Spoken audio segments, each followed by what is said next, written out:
বর্তমান শিল্পায়নের যুগে প্রধানত শিল্প কারখানার হাত ধরেই একটি দেশের অর্থনৈতিক প্রবৃদ্ধি প্রসার লাভ করে। ইমারতে ইসলামী সরকার পুনর্গঠনের পর থেকে শিল্পায়নের পথে নতুন আঙ্গিকে যাত্রা শুরু করেছে আফগানিস্তান। ফলে পণ্য উৎপাদনের বিভিন্ন খাতে একে একে স্বয়ংসম্পূর্ণতা অর্জন করে যাচ্ছে দেশটি। সম্প্রতি ইমারতে ইসলামিয়ার অর্থনীতি বিষয়ক উপপ্রধানমন্ত্রী মোল্লা আব্দুল গনি বারাদার আখুন্দ হাফিজাউল্লাহ হেরাত প্রদেশ সফর করেছেন।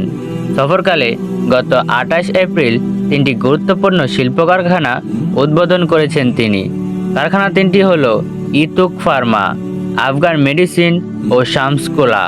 প্রথম দুটি কারখানা ঔষধ উৎপাদন সংশ্লিষ্ট, তৃতীয়টি নন অ্যালকোহলিক কোমল পানীয় উৎপাদন কারখানা। উক্ত উদ্বোধন অনুষ্ঠানে আরও উপস্থিত ছিলেন হেরাত প্রদেশের গভর্নর শাইখ নূর আহমদ ইসলামজার হাফিজাউল্লাহ ও ২০৭ আল ফারুক সামরিক শাখার কমান্ডার মৌলভী নসরুল্লাহ মাতি হাফিজাউল্লাহ। এছাড়া জাতীয় পর্যায়ের উদ্যোক্তা, বিনিয়োগকারী ও স্বাস্থ্য বিশেষজ্ঞগণও এতে উপস্থিত ছিলেন। অনুষ্ঠানে দেশীয় পণ্যের উৎপাদন ও ক্রয় বিক্রয়কে উৎসাহিত করতে সরকারের নানামুখী পদক্ষেপের কথা নিজ বক্তব্যে তুলে ধরেন উপপ্রধানমন্ত্রী মোল্লা বারাদার হাফিজাউল্লাহ। এই উদ্দেশ্য বেসরকারি খাতে সহায়তা বৃদ্ধি করছে সরকার। আমদানি করা একই ধরনের বিদেশি পণ্যসমূহের ওপর শুল্ক বাড়ানো হচ্ছে।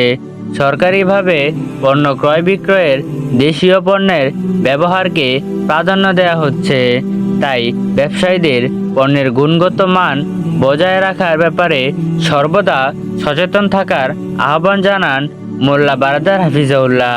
কারখানাগুলোতে মিলিয়ন মিলিয়ন ডলার বিনিয়োগ করছেন সংশ্লিষ্ট ব্যবসায়ীগণ। উৎপাদিত বিভিন্ন প্রকার ঔষধ হেরাত প্রদেশ ও ওষুধের ঘাটতি দূর করবে। ক্রেতাদের আকৃষ্ট করতে শামসকোলার উৎপাদিত পানীয় প্রোডাক্টসমূহেও বৈচিত্র্য রাখা হচ্ছে। উল্লেখ্য যে শত শত মানুষ এই সকল কারখানায় প্রত্যক্ষভাবে কর্মসংস্থানের সুযোগ লাভ করছেন।